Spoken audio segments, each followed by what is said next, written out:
अजय जी नमस्कार। रैली के नाम पे, किसी ना किसी चीज के नाम पे, कभी कुछ कभी कुछ, कोई कहता है कूड़ेदान में फेंक दूंगा, कोई कहता है मानूंगा नहीं, कोई कहता है 15 मिनट में हटा दूंगा। मैंने तो कहा नहीं शर्मा तुम्हें ये मल्टी लेने के लिए, only Ajay Alok ji and me for a minute. Ajay Alok ji ये क्या है? गृह मंत्री ने कहा तो था संसद में कि मानना पड़ेगा, ऐसा थोड़ी है, घर का खेती थोड़ी है कि नहीं मानोगे। बट ये लोग अब उकसा रहे हैं लोगों को। इलेक्शन आता है, इनको वक्फ याद आ जाता है। किसी भी प्रदेश का इलेक्शन हो, इनको वक्फ याद आ जाता है, क्योंकि इलेक्शन की आड़ में इनके अपने दिल की टेस है, जिसे कहते हैं ना दिल का दर्द है। इनके खरबों के करप्शन पे जो ताला लगाया है, वो दर्द इनका निकल के आता है। Ajay Alok ji, how do you counter that? Aishwarya ji, Gandhi Maidan जो कल हमने देखा, वो वोट के बैंक के हिसाब से देखिएगा तो कोई बड़ी घटना नहीं है। भाई मुसलमान हमेशा से तेजस्वी यादव को वोट देते रहे, उनकी पार्टी को वोट देते रहे, तो वो उनको एड्रेस, लेकिन कल ट्रेंड डिफरेंट था, बहुत डिफरेंट ट्रेंड था।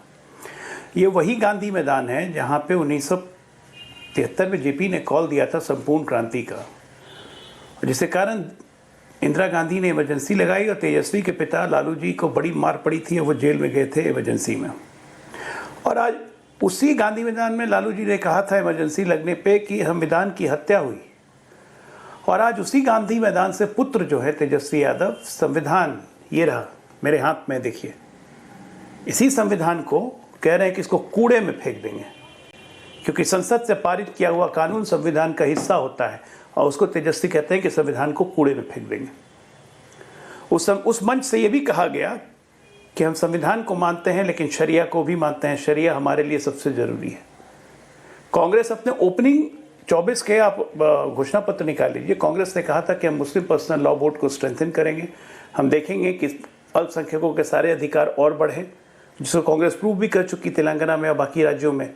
जब कर्नाटका में जब दलितों का अति पिछड़ों का आरक्षण छीन के मुसलमानों को दे दिया, सारी की सारी मुसलमान कम्युनिटी को ओबीसी में ले आई।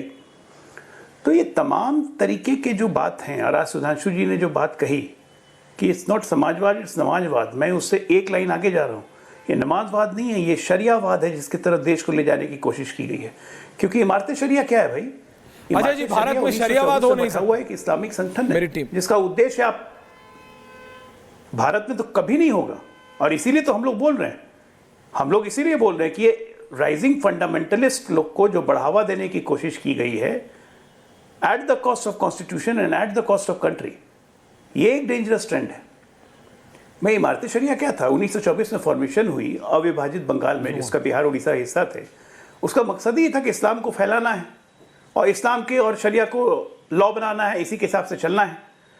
इवन की 1949 में जब हमारा संविधान बन रहा था, उस वक्त भी कहा गया था कि शरिया लॉ को इनकॉर्पोरेट करना चाहिए। तो ये तो अंदर की दबी हुई चिंगारी है जिसको इन लोगों ने निकाला है, और हमारे नेता, चाहे कांग्रेस के नेता हो, आरजेडी हो, सब ने खुला समर्थन दिया। संविधान दिखाने से नहीं ना होगा। अब आप देखिए, संविधान की एक और बात बताता हूँ। 7 दिसंबर को तय हुआ कि संविधान बनेगा 1946। 13 दिसंबर को रेजोल्यूशन दिया नेहरू जी ने खुद कि ये आउटलाइन होगी संविधान की, जिसको बाद में हम प्रीएम्बल कहते हैं। और 1976 में उसी प्रीएम्बल को बेटी ने डिस्ट्रॉय कर दिया, सेकुलर और सोशलिस्ट जोड़ के। तो ये तो दिख रहा है ना, लालू यादव के समय डिस्ट्रॉय कर दिया तेजस्वी ने गांधी मैदान में, और 1946 की घटना को 1976 में इंदिरा गांधी ने डिस्ट्रॉय कर दिया।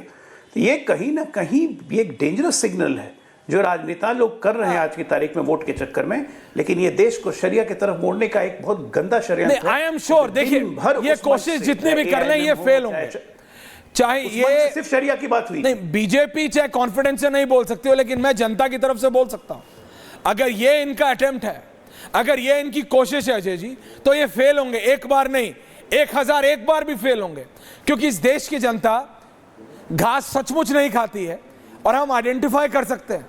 The people of this country, Sarika ji, can identify between a fake secular and a real secular.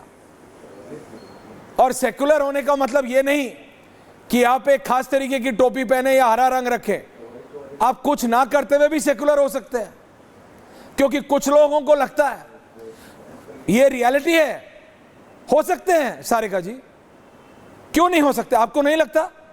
आपको लगता है कि जो हरे रंग जैसे मतलब आज अनुराग भदौरिया नहीं है, फराज किदवई जी के पार्टी के लोग, विश्वास ना हो, उन्होंने एक खान के 101 कुर्ते सिलाए ना हो, नहीं अजय जी, ये एक माइंडसेट है। हरा कुर्ता पहनोगे, जालीदार टोपी पहनोगे तो ही सेकुलर। इनके सांसद थे। 10 सेकंड जी बोलिए ऐश्वर्या जी, 10 सेकंड जी। फराज भाई साहब बैठे हुए हैं, इनके पूर्व सांसद थे, अब मरहूम हो गए बर्क साहब। उन्होंने खुलेआम कहा था संविधान या शरिया में तो हम पहले शरिया को चुनेंगे। फराज साहब से पूछ लीजिए, बोला था कि नहीं बोला था? आ रहा हूं फराज साहब के पास भी।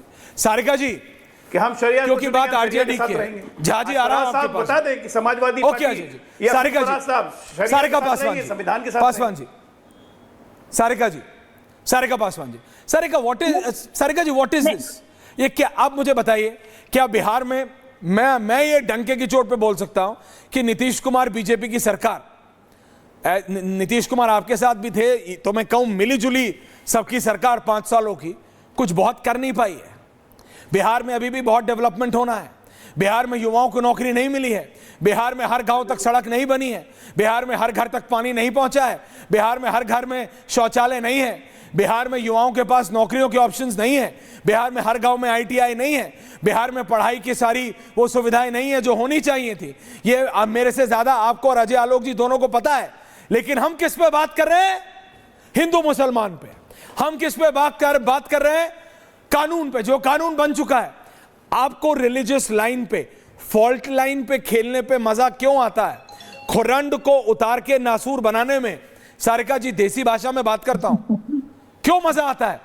आप तो तेजस्वी यादव तो डेवलपमेंट की बात करते थे। उन्होंने कहा था, नीतीश चाचा ने, पलटू चाचा जो आपकी पार्टी ने नाम दिया था, कि वो अपनी बात पे खड़े नहीं रहे, मैं रहूंगा। तो आप तो इलेक्शन का टाइम है, रैली में क्यों नहीं बोलते? अभी मैं इंटरव्यू करूंगा या मेरा साथी प्रकाश सिंह करेंगे, इंटरव्यू में बोलेंगे विकास की बात, जनता के सामने जाके उसी खुरंड को, चोट के खुरंड को नासूर बनाएंगे, कुरे देंगे, हिंदू मुसलमान, हिंदू मुसलमान, हिंदू मुसलमान। क्यों सारिका जी? वाई? पूछता है भारत। बिल्कुल मैम, बिल्कुल पूछता है भारत। और मैं बताऊंगी कि हमारी पार्टी, हमारे नेता ने कभी भी किसी एक के बारे में नहीं सोचा। अगर वो सोचते हैं तो उसमें हिंदू भी शामिल है, मुस्लिम भी शामिल है, सिख भी शामिल है, ईसाई भी शामिल है, गरीब भी शामिल है, पिछले पैदान पे खड़ा हर वो व्यक्ति शामिल है और उसकी भलाई शामिल है। और ये कोई पहली बार तो हुआ नहीं है कि इस तरह के बिल जो है वो लेकर आए हैं। इसकी पहले भी तो वो किसानों के लिए बिल लेके आए थे, दावे बड़े बड़े उन्होंने किए थे, ये हो जाएगा, वो हो जाएगा, करोड़पति हो जाएगा।